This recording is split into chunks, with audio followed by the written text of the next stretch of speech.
말로써 이 비밀을 나타내리라. 아멘. 오늘은 예수님이 원하시는 변화라는 제목으로 함께 말씀을 나누겠습니다. 예수님이 우리에게 오신 이유는 주 안에 생명을 우리에게 허락하여 주시고 하나님의 거룩한 변화를 우리에게 일으키시기 위해서 우리에게 오셨습니다. 예수님을 영접한 후에 여러분 교회 생활을 시작한 것 외에 여러분의 일상에서 구체적으로 무엇이 달라졌습니까?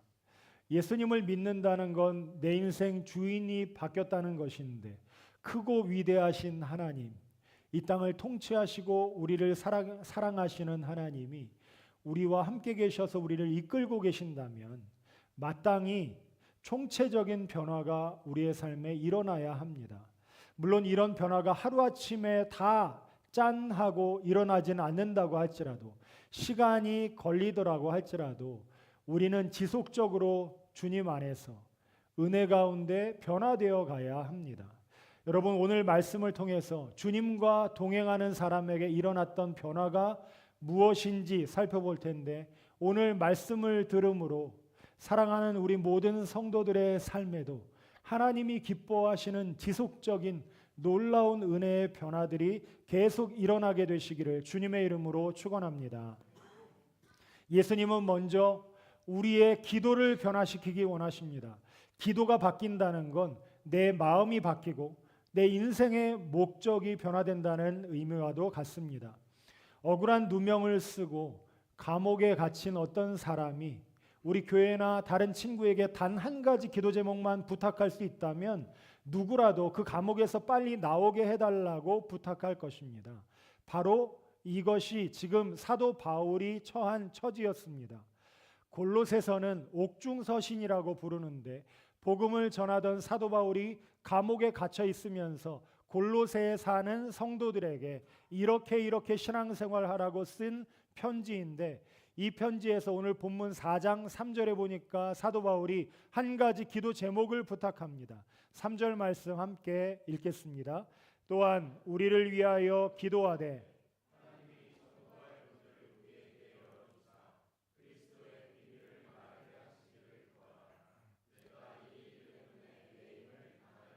기도 내용에 보니까 감옥에서 빨리 나가게 해달라, 이 고난이 빨리 지나가게 해달라, 이런 기도 제목 말고 복음의 문을 열어주사, 전도할 문을 열어주사 하나님의 비밀을 말할 수 있게 해달라고 기도해달라고 했습니다.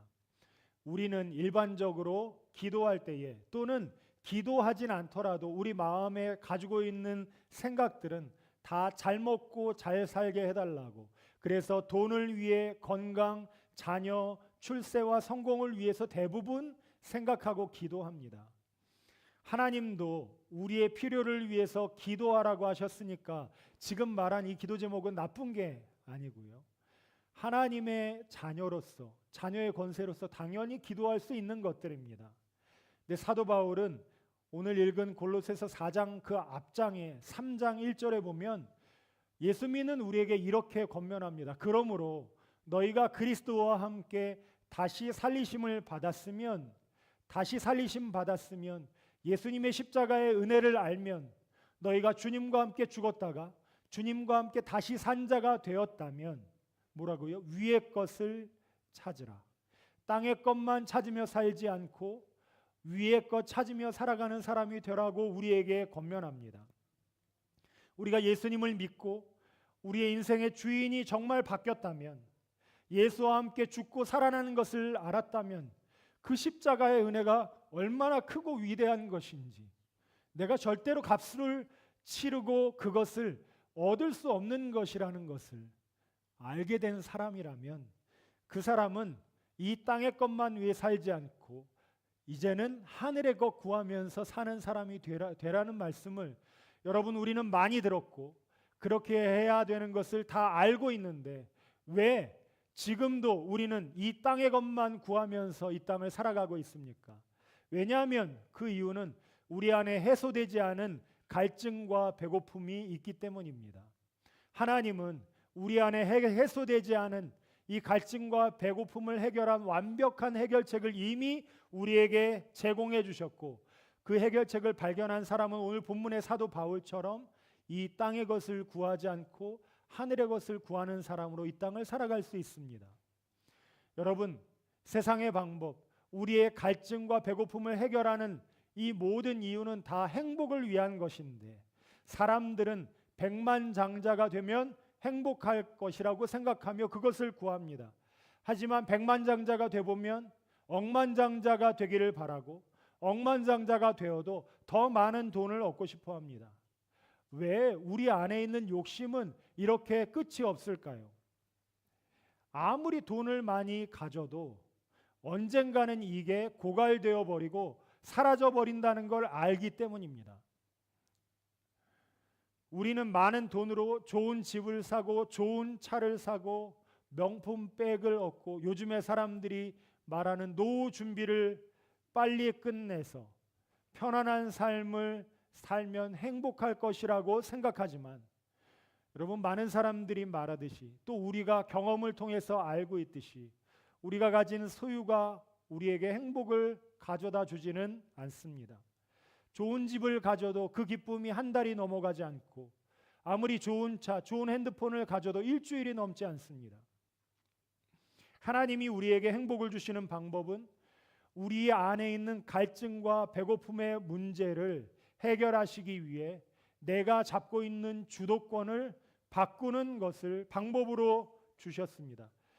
예수님을 구주요 왕으로 영접하고 예수로 충만한 사람은 땅의 것에 대한 목마름과 배고픔을 예수님이 들어오셔서 끝내시고 예수님으로 인한 완벽한 행복을 우리 가운데 허락해 주십니다. 예수님이 주시는 이 행복은 무한대로 공급되고 고갈되지 않고 제한이 없습니다. 여러분, 예수님 믿으면 영원한 생명이 우리에게 주어지는데 이것을 영생이라고 하고, 영생과 함께 행복, 기쁨, 감사, 평강, 자유, 주님이 주실 수 있는 모든 축복과 은혜를 예수님 안에서 우리에게 허락해 주십니다. 하나님이 우리에게, 여러분, 영원한 생명을 주시는데, 영원한 생명을 주실 때 주인이 바뀌어지지 않은 채로 여러분이 영생을 살아간다고 생각해 보십시오. 내가 내 인생을 내가 주인으로 살면 여러분 어떻게 벌어먹고 살아야 되는지, 지금 당하고 있는 고난과 고민과 염려를 평생 가지고 살아간다면 그것과 같이 괴로운 일은 없을 것입니다. 경제 활동을 못할 때가 옵니다. 병이 들 때가 오고 지칠 때가 옵니다. 죽음을 건너가야 할 그때가 우리에게 오는 것입니다.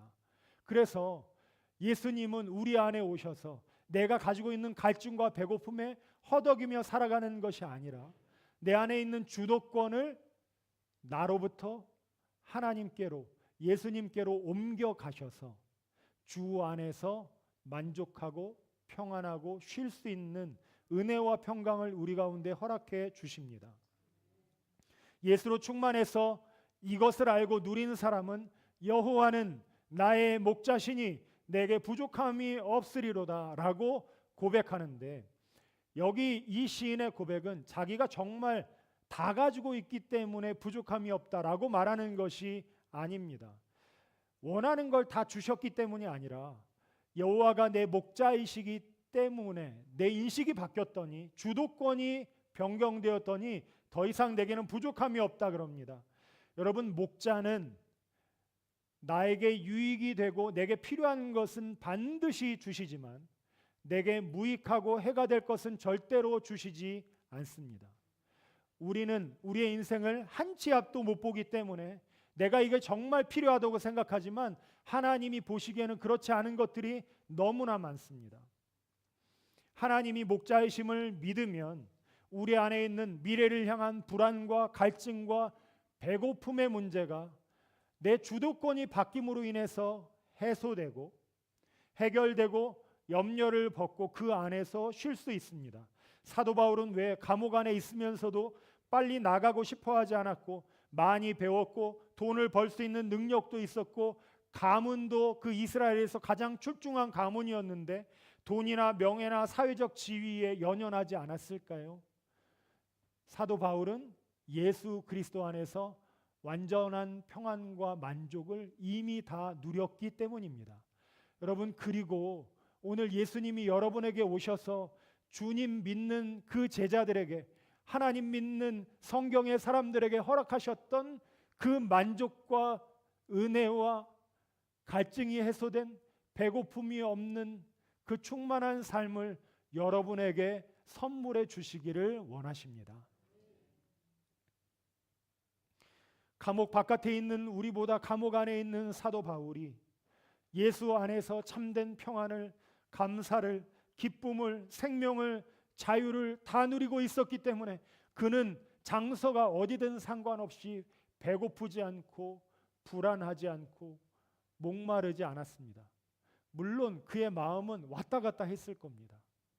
내가 더 커지면 갑자기 내 인생이 불안해졌다가, 내가 좀 작아지고 주님의 은혜와 주님의 주도권이 믿어지면 그 안에서 평강을 누리는 왔다 갔다의 삶을 살았을 것입니다. 예수님께서는 요한복음 4장 14절에서 이렇게 설명하십니다. 내가 주는 물을 마시는 자는 영원히 목마르지 아니하리니 내가 주는 물을 그 속에서 영생하도록 솟아나는 샘물이 되리라. 여러분, 믿음의 시작은 뭐냐면 나의 주도권을 예수님을 내 구주와 왕으로 모셔드리고 그분께 넘겨드리는 것. 예수 그리스도는 하나님 앞에 설 수 없는 우리 죄의 문제를 해결해 주시는 유일한 구원자이십니다. 예수 안에서만 세상이 줄 수 없는 기쁨과 평안과 감사와 보화들이 넘쳐납니다. 그러므로 여러분, 예수 그리스도를 여러분의 구주와 구원자와 주인으로 영접하고 여러분이 잡고 있는 인생의 주도권을 주님께 넘겨 드리십시오. 이게 예수님을 영접한다는 의미입니다. 오늘 말씀을 듣는 분들 중에 아직 예수님이 내 주인 아니시다라고 지금까지 생각하는 분들 있다면, 여러분, 교회 다니면서 예수님 주인으로 모시지 않은 사람이 세상에서 제일 불행한 사람입니다. 예수님 모르는 사람은 복음을 들으면 되는데, 난 예수님을 알고 교회도 다니는데 주인은 나예요. 세상에서 가장 불행한 사람입니다. 그러므로 신앙생활을 제대로 해야 됩니다. 예배를 제대로 드려야 합니다. 내 인생 주인이 바로 주님이시라는 걸 이 시간 주님 앞에 고백하시고, 여러분 인생의 주도권이 변경됨으로 여러분 안에 있는 갈증과 배고픔, 미래를 향한 모든 염려들이 주 안에서 해결되는 축복의 자녀들 되시기를 주님의 이름으로 축원합니다. 또한 예수님은 우리의 일상을 변화시키기를 원하십니다. 우리가 예수님 믿으면 교회 생활은 시작했는데 바깥에 일상의 모습에서 옛날 모습 그대로 사는 사람들이 너무나 많습니다. 이제 하나님 말씀대로 살아야지. 예배드리고 말씀 듣고 은혜는 받았는데 평소에 말씀 듣고 기도하고 주님과 교제하고 용서하고 이웃을 섬기며 살아야지라고 결심했던 것들 작심삼일로 끝나는 이유는 우리의 일상을 바꾸는 것을 당연한 것으로 여기지 않고 뭔가 대단한 것 한다고 여기기 때문입니다. 일상생활이 바뀌려면 우리가 뭔가들을 당연하게 여겨야 합니다. 사도 바울이 당연하게 여긴 것은 오늘 본문의 4절 말씀에 보니까 그리하면 내가 마땅히 할 말로써 이 비밀을 나타내리라. 주님이 이 옥 안에서도 사람들에게 기회를 여셔서 복음 전할 수 있는 기회를 열어주시면 내가 마땅히 말할 복음을 전하겠다, 이런 말이었습니다. 사도 바울이 당연하게 생각하는 건 복음 전파였고 어떤 상황이 처했을 때도 꾸준하게 이 일을 했습니다. 우리는 1년 동안 매일 세수하고 식사합니다. 당연하게 생각하기 때문입니다. 우리가 당연하다고 여기는 것들은 어렵지 않게 하지만 특별하다고 여기는 것은 뭔가 대단한 결심을 해야 합니다. 어떤 사람도 나는 매일 이빨 닦는 사람인데 왜 나를 인정해 주지 않는 거야? 나는 매일 세수하는 사람이야, 왜 이렇게 나에게 박수 쳐주지 않는 거야? 이렇게 서운해하는 사람은 없습니다. 당연한 일을 했기 때문에 서운해하지 않는 것입니다. 이런 일 할 때 박수 쳐줘야 하는 부류들이 있는데 바로 어린 아이들입니다.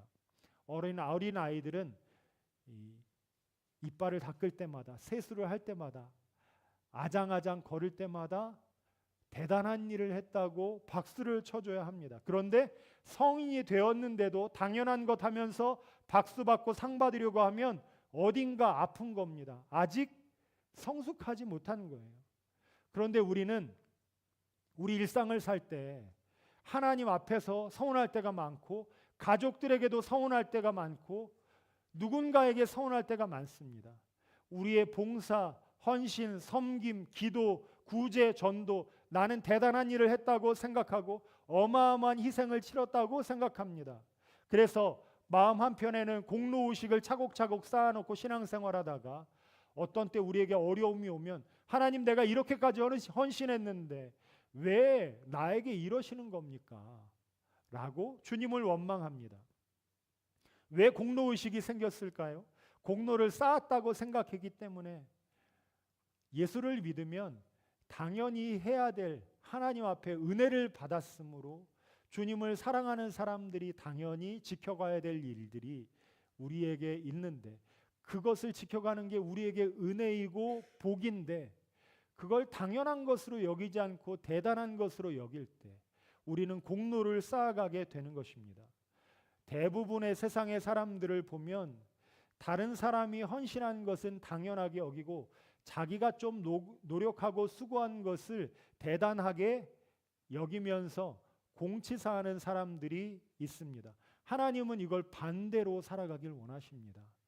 우리는 이 땅을 살 때 어떻게 살아가야 되냐면, 우리가 마땅히 해야 될 것은 당연한 것으로 여기고, 내 옆에 사람들이 당연한 일을 한 거, 당연한 거야 이렇게 말하지 말고, 그 사람들 뭔가 조금 더 애쓰고 힘을 낼 때에 박수 쳐주고 그들을 격려해주고 높여주는 사람으로 하나님이 우리를 그렇게 살기를 원하십니다. 왜요? 예수님이 오셔서 우리에게 해주신 일이 바로 그 일이기 때문입니다. 예수님은 십자가 지시고서 우리에게 공치사하지 않으십니다. 주님은 마땅히 우리를 위해서 사랑을, 내게 넘치는 사랑을 너희에게 베풀어 주었다고 하시면서 우리가 아주 작은 것이라도 주님을 위해서 헌신하며 따라갈 때에 주님이 사도 바울에게 나타나셔서 잘하였도다 라고 말하며 네가 이 일을 당연히 해내길 원하시는 마음으로 격려해 주시는 분입니다. 우리의 가정에서 우리가 세상 사람들처럼 살면 내가 한 것을 뭔가 대단한 것으로 여기고 공치사하고, 가족들이 한 것 아무것도 아니고 그냥 당연히 해야 될 것이라고 여기면서 그 사람들에게 뭐라고 하면 여러분의 가정은 바로 지옥으로 바뀔 것입니다. 마음이 하나님 앞에서 새롭게 변화되어야 합니다. 개척교회에서 함께 사역하고 교회를 교회답게 세워가는 여러분 한 분 한 분이 너무나 귀하고 복됩니다. 여러분은 박수받아 마땅합니다. 매일매일 하나님이 여러분을 칭찬하고 계십니다. 여기 있는 학생들 너무나 예쁘고 귀합니다. 이미 시험이 지난 주간 시작된 아이들도 있고 내일부터 다 시험이 시작되는데 오늘 아무도 안 늦고 모두가 예배의 자리에 와서 앉아 있습니다. 여러분 대단하지 않습니까? 우리보다 더 귀한 일들을 하는 것입니다. 박수 한번 주시죠.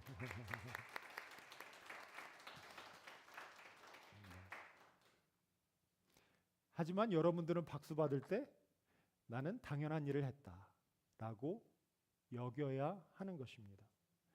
예배의 자리를 지키는 건 당연한 일입니다. 예수님이 생명을 우리에게 주신 것에 비하면 아무것도 아닙니다. 주님을 위해 더한 것도 하나님이 원하시면 기쁨으로 감당할 수 있습니다.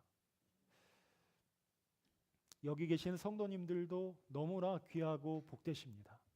그러나 여러분, 우리의 일상이 변하려면 우리가 지금 하고 있는 그것보다 더 주님 앞에 당연한 일들을 해 나가야 합니다. 하나님을 사랑함으로 복음의 변화들이 우리 안에 당연히 일어나야 합니다. 저는 여러분의 가정이 천국 가정 되기를 주님의 이름으로 축원합니다. 그러기 위해서는 여러분이 하는 일들은 당연한 마음으로 해야 하고, 남편이나 아내나 자녀들이 하는 일, 아빠 엄마가 하는 일들은 안아주고 기뻐하고 감사하다고 이야기하면 여러분의 가정에는 정말 예수 그리스도가 살아계신 것처럼 여러분을 통해 기쁨과 은혜가 흘러넘치게 될 것입니다. 저는 우리 교회 사랑하는 성도들이 일상에서 말씀을 읽고, 일상에서 기도하고 묵상하고, 주의를 하나님께 드리고, 예배의 자리를 지키고, 일상에서 복음을 전하고, 선교에 동참하고, 구제하고, 용서하고, 봉사하는 이 일상의 변화들이 아주 조금씩이라도 당연하게 마땅히 일어나게 되시기를 주님의 이름으로 축원합니다. 한 해를 마무리하는데 2024년 무엇이 주님 앞에 달라졌습니까? 여러분은 무엇을 하나님께 배워가고 있습니까? 무엇이 올바른지 정확한 기준이 생겨서 당연히 하나님을 사랑하고, 당연히 땅끝까지 복음을 전하고, 예배하고, 충성하고, 하나님을 기쁘시게 해드리는 성도로 여러분의 기도와 마음과 인생의 목적이 변할 뿐만 아니라 당연한 일상의 변화로 하나님을 기쁘시게 하는 우리 모든 성도들 되시기를 주님의 이름으로 축원합니다. 함께 기도하겠습니다.